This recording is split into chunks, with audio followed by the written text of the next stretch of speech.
إن الحمد لله تعالى الحمد لله وكفى وسلام على عباده الذين اصطفى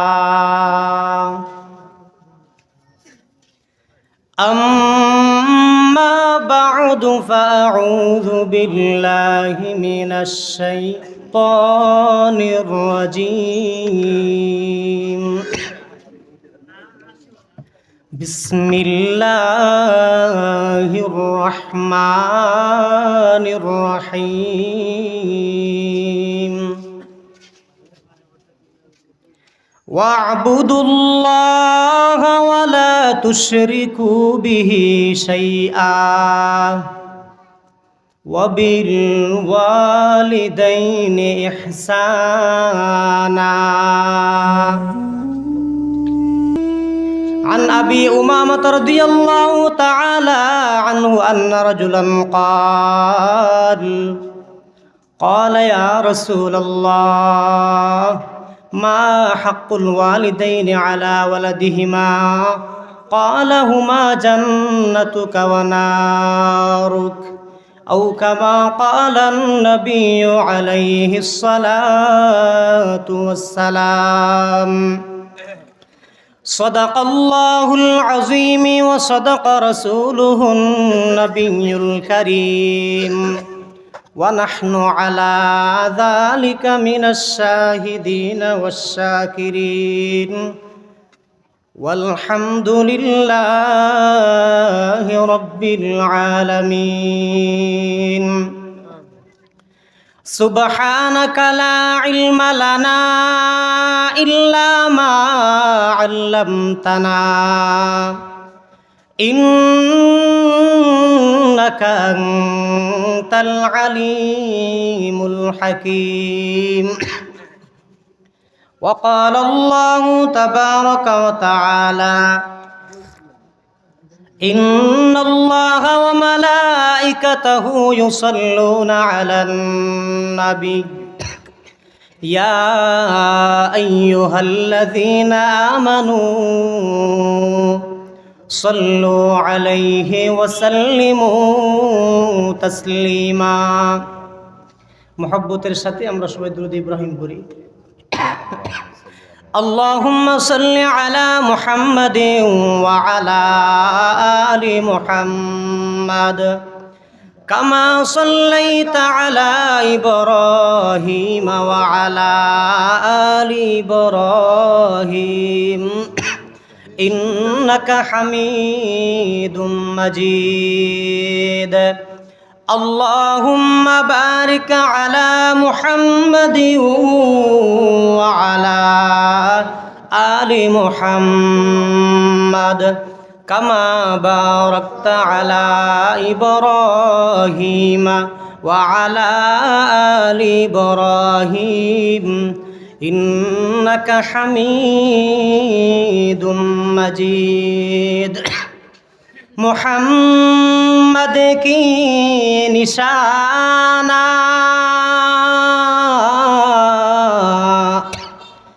رکھو دل میں ہمیشہ تاکہ شبی مرد کمل امت مصطفیٰ بلغ العلا بکمالہ كشف الدجى بجماله حسنت جميع خصاله صلوا عليه وآله محبতের সাথে আমরা সবাই জিকির করি লা ইলাহা ইল্লাল্লাহ লা ইলাহা ইল্লাল্লাহ লা ইলাহা ইল্লাল্লাহ লা ইলাহা ইল্লাল্লাহ লা ইলাহা ইল্লাল্লাহ লা ইলাহা ইল্লাল্লাহ জুড়ে জুড়ে ফুরে